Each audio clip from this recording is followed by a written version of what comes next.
It's time to go beyond the headlines, cause I don't put in overtime just so I can headline. Okay, now it's Fox Sports, I'm live with Renee. Going hard every day, sports rapping every play. Different segments for your favorites, coming at you daily with positive vibes, yeah, we some game changers. Basketball, football, soccer, with different interviews, you never know who may pop up. Listen, only on Beyond the Headlines, this is Beyond the Headlines.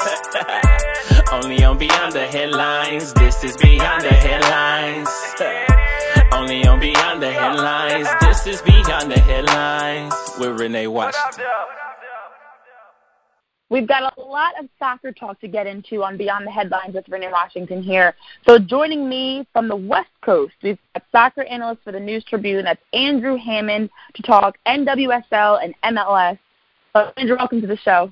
Thank you for having me. I really appreciate being on. No problem at all. Let's get right into it. Okay, starting with the MLS. We'll start on the men's side. What are your thoughts from what you've seen so far this season? Kind of the East and Western Conference divisions. We'll start on the West. Here on the West Coast with the standings and looking at LAFC at the top, pretty handedly right now. What are your thoughts on the shakeup of the West? Well, it's fascinating because coming into the season, you could have made the legitimate argument that there are maybe 4, possibly 5 MLS Cup contenders on the West side, and really, if you look at the standings right now, yeah, LAFC was one of those teams that they're leading with 55 points, and they're probably going to end up getting the Supporters' Shield. They're they're really in line for maybe one of the greatest MLS seasons of all time. I mean, they got 55 points right now. They could possibly get close to 80, maybe even 90. So no, they are absolutely on a roll right now. But I think one of the big things really for them is when it comes to playoff time, because I don't know if you knew this or not, but a lot of people don't know that MLS is changing, or they changed the playoff format coming into this season. So it's no longer a 2-leg series up until the of course the final. So everything is one game elimination, and so a team like LAFC, they would get the first round bye because it's the top 7 that get in. So they would have to face the winner of, it looks like they have to face the winner of, I'm looking at either San Jose or the LA Galaxy. And the Galaxy have already beat LAFC, and Seattle drew with them back in April. So, it is not going to be an easy run for LAFC, but, if you really look at those standings, I mean, it's, the Seattle Sounders are in second, and, of course, Minnesota and San Jose are right behind. I mean, really, the difference between second place and 9th place is just 9 points. So if a team like Portland or Kansas City gets on a roll, they win 2 or 3 straight, they're in playoff contention. So, no, it's going to be we knew the West was going to be wild, but it's really basically buckle up. And really on the East side, more of the same, more top-heavy, because you got Philadelphia and Atlanta United has really impressed me in the last few weeks. They are great at home, but away from Mercedes-Benz Stadium, it's 3-8 on the season. Yikes. So basically, if you want to play Atlanta, play them on the road. They're still a very good team, and kind of volatile, honestly, because if you look at the relationships that Peter DeBoer, the head coach, has developed with 2 of the star players, Pity Martinez and Joseph Martinez, it's not good. So the fact that they're really just second to Philadelphia right now, it's kind of a surprise. But the Philadelphia Union, they're a solid team, really, really solid team. And of course, DC United, yeah, they don't have Wayne Rooney, but they're still consistent enough to make a run.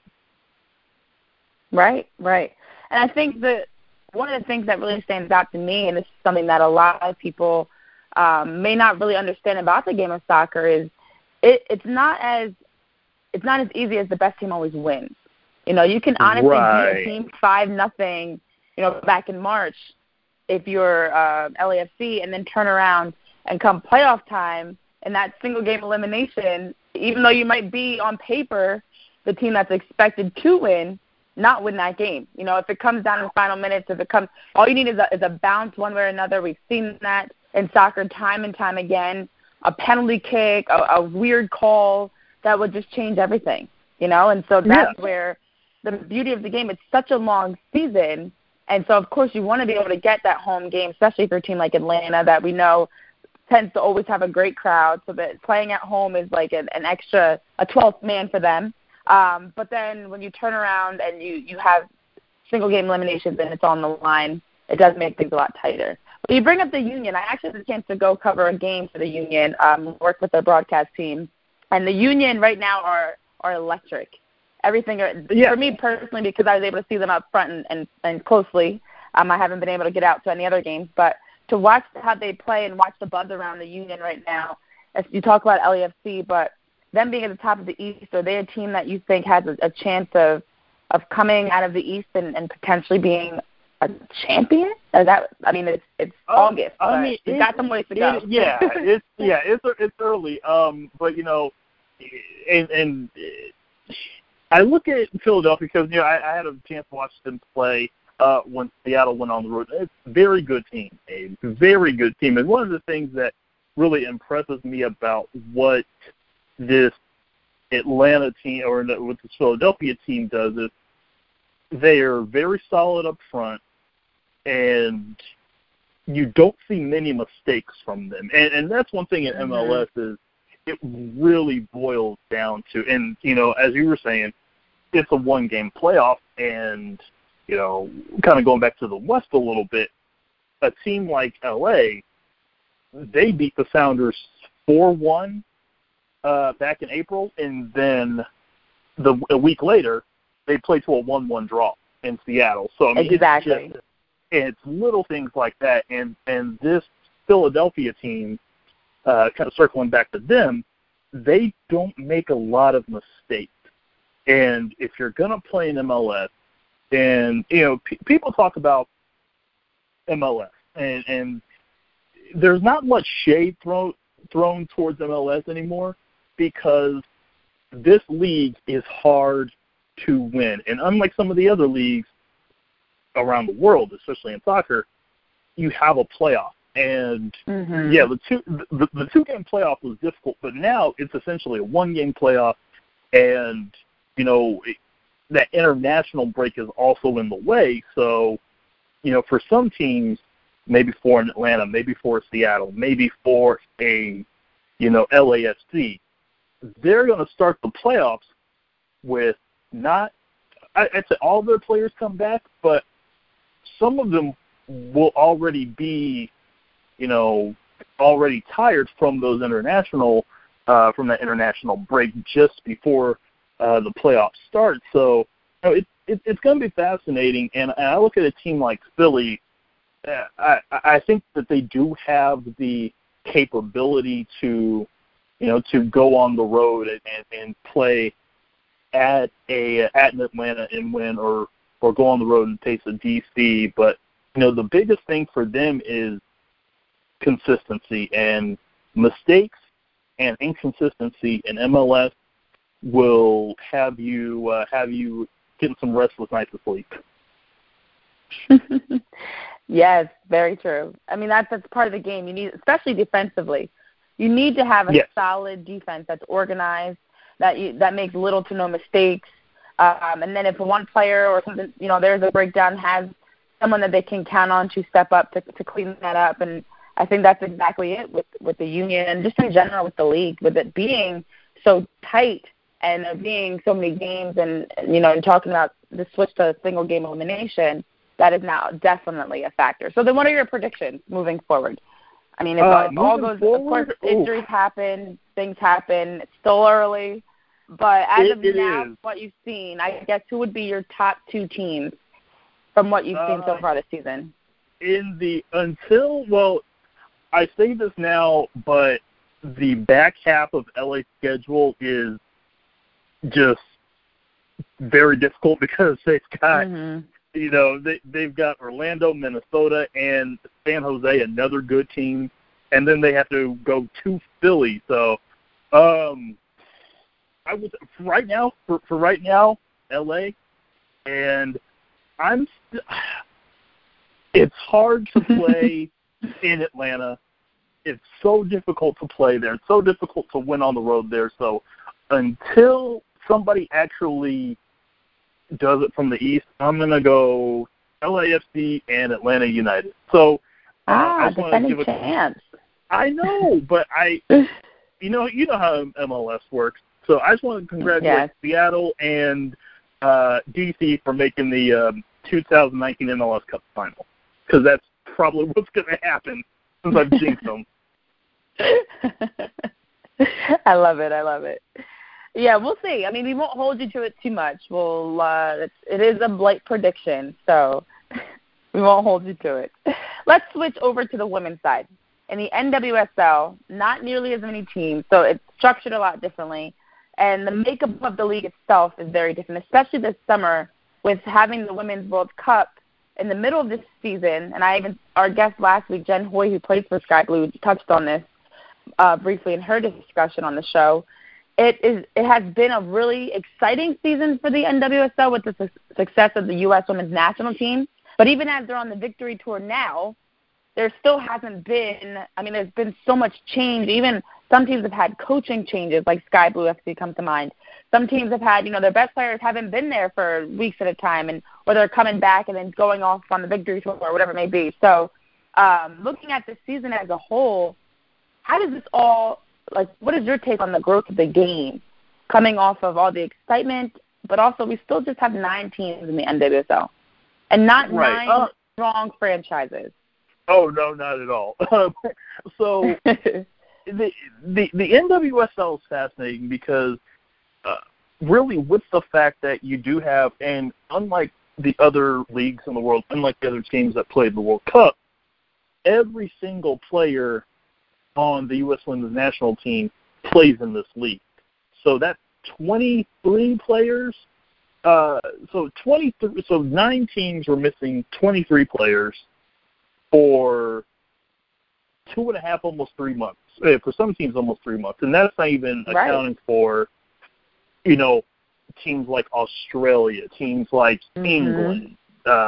So a lot of teams that deal with this. And so with that, it's pretty much been wide open for 2 weeks, or not 2 weeks, still at 2-3 months, first 2-3 months of the season. And so, you are seeing a lot of teams sign players. You are seeing a lot of parity in the league so far. Just a few weeks ago, Reign FC, the team that I'm covering, they were sitting in 7th place.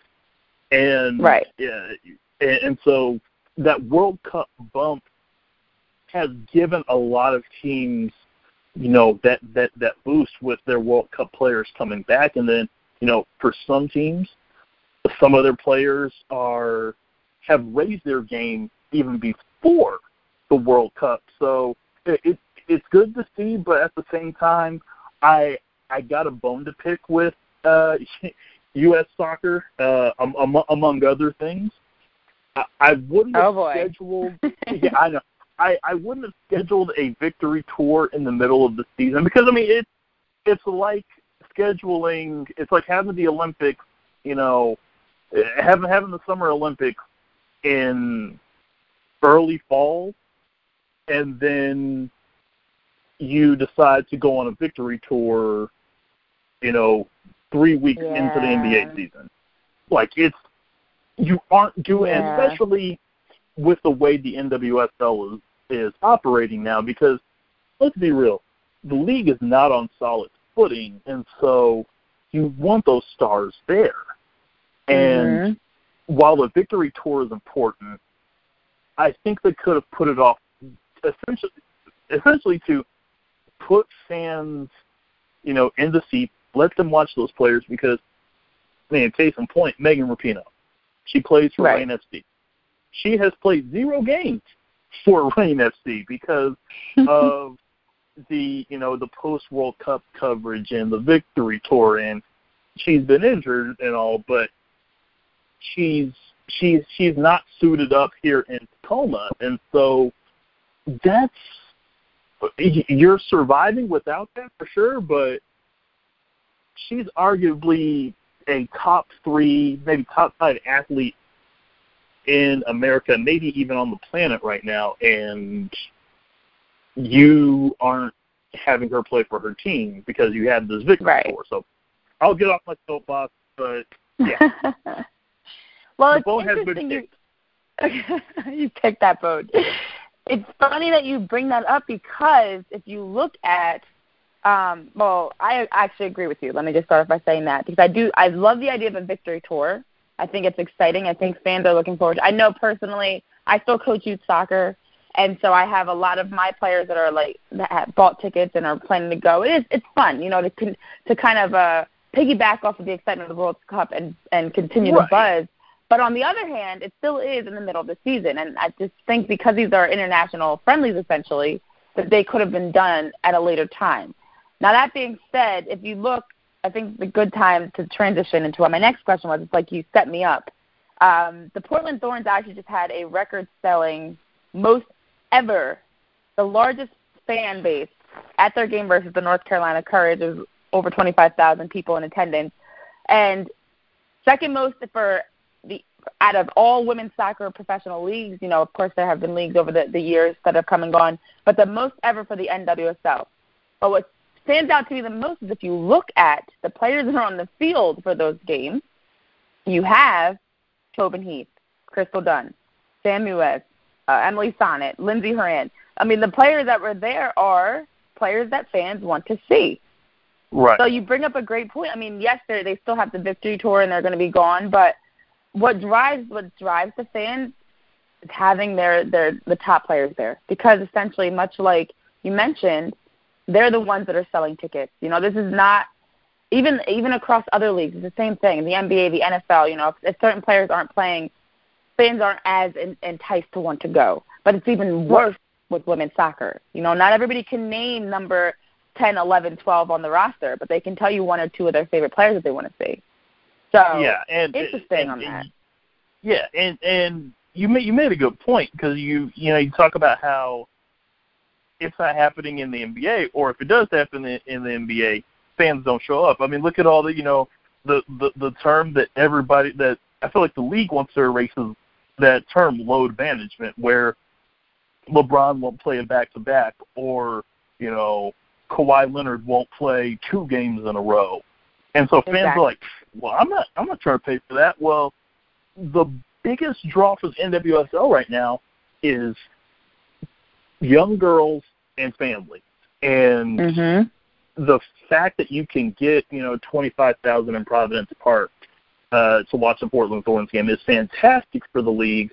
But as you kind of alluded to earlier, there's a bit of a have and have not feel with the league because Portland's drawing great, and it's a good thing to see Sky Blue FC have a scheduled sellout for Reign FC I believe about 5,000. But what happens in late October when football starts and mid-October, or I should say late September when the season's wrapping up? Are those same fans going to be there? And you've got to find ways to hook them in now. And I think NWSL has the way to do it, but I'm not sure they can execute it. Yeah. And that's something we talked about prior to the show, is just that there is such a huge gap between the haves and have-nots, the top and the bottom, not only in standings, of course, but in the actual setup and makeup of the team. I mean, if you look at what is a professional team, the feel of it, the stadium, the even down to, for the players, what they're getting beyond just money, but gear, housing, cars, like what are the benefits and those assets that players are getting that's giving them the professional feel, and that fans are seeing that's making them see that this is not just a mom and pop adult league. This is the NWSL. This is professional women's soccer. So it is interesting to see that gap. Yeah, and and you can make a good case that it's the best professional soccer league, women's professional soccer league in the world. And not even just in terms of competitiveness, in terms of the talent depth, because a lot of these teams in Europe and over in Japan and Australia, they're a few players deep or a team or two deep. Like you could take the 23 best that play NWSL and you could put them against the 23 best, the second 23 essentially, and you're probably split down the middle each game. That's true. That's a good point. It is definitely, if you look at the NWSL, the difference between them and the MLS is that the best players in the world for women's soccer are in the NWSL. On the men's side, players like Messi and Ronaldo, they're not playing in the MLS. You do get someone like Zlatan Ibrahimovic, who will come later on in his career, or Schweinsteiger, who comes later on in his career, but the best players in the world are not here. Right. So the NWSL has the tools. They have the best. They have the players that fans want to see, but it's not always delivered. I always make the joke about Schweinsteiger because he's one of my favorites of all time. Oh, I love watching him play. But it's like just watching him out there, and he's not acting like this, but some of these other European players are, where you can tell that these guys are just trying to get a check. Yeah, they're in retirement I get it. mode. Right, and I will say this, that MLS used to be labeled a retirement league. I think the fact that they're kind of like an MLS 2.0 right now, maybe heading into 3.0 with increased salary cap, and the fact that players can actually, teams are basically, the league is saying go out and spend money, and the teams are doing it. It helps with competitive balance, but hopefully that can carry over to the NWSL and they can get more financial backing, because this league can only get better, and it's kind of in flux right now. So you just got to hope that somebody will come in and help just make the league more competitive and give it a huge financial boost. Yeah, that's absolutely what's needed. And we've been seeing the discussions around equal pay, across from the men's to women's side, especially after the Women's World Cup. Seeing the numbers, it's astonishing to see the huge gap from what honestly the bottom male players are making compared to the best female players. So I do think that change has to happen. I'm not sure how that goes about. We've talked about it on the show before. I'm not sure what those steps are, but I do think we are finally in the right direction, and this is a great time for women's soccer, women's sports as a whole, honestly, but for women's soccer specifically, as you see the conversations are at least being had, the issues are being brought up, they're no longer being swept under the rug, because I know personally, myself included, and a lot of players I've played with over the years, we're not playing anymore because of that reason. You want to be a professional athlete, but you also want to be able to live a comfortable lifestyle, and being paid a couple $1,000s a year is not it. So, yeah, could not agree more. Yeah. But Andrew, yeah, we could talk about this all day. Right. Because I hear the stories. I know you told me something. I'm just like, yep. Just one of those moments. Okay. Without a doubt. But I'm excited to see the growth. I mean, I know I even things as simple as playing FIFA. I used to enjoy playing FIFA with my favorite male soccer players, and now you can do that with the women's side. So things are slowly getting there. So, but let our listeners know where they can follow you for more of your soccer coverage and all the work that you're doing. Yes, you can hit me up on Twitter at AhamTNT on Twitter, at AhamTNT on Twitter, and I talk about soccer and a bunch of just other random things. So stick around. It'll be fun. Awesome. Well, thank you so much for joining us this week on Beyond the Headlines with Renee Washington. It has been a pleasure to be able to sit and pick your brains on the thoughts on the male side and the women's side for soccer. So thank you. No problem. Thank you so much.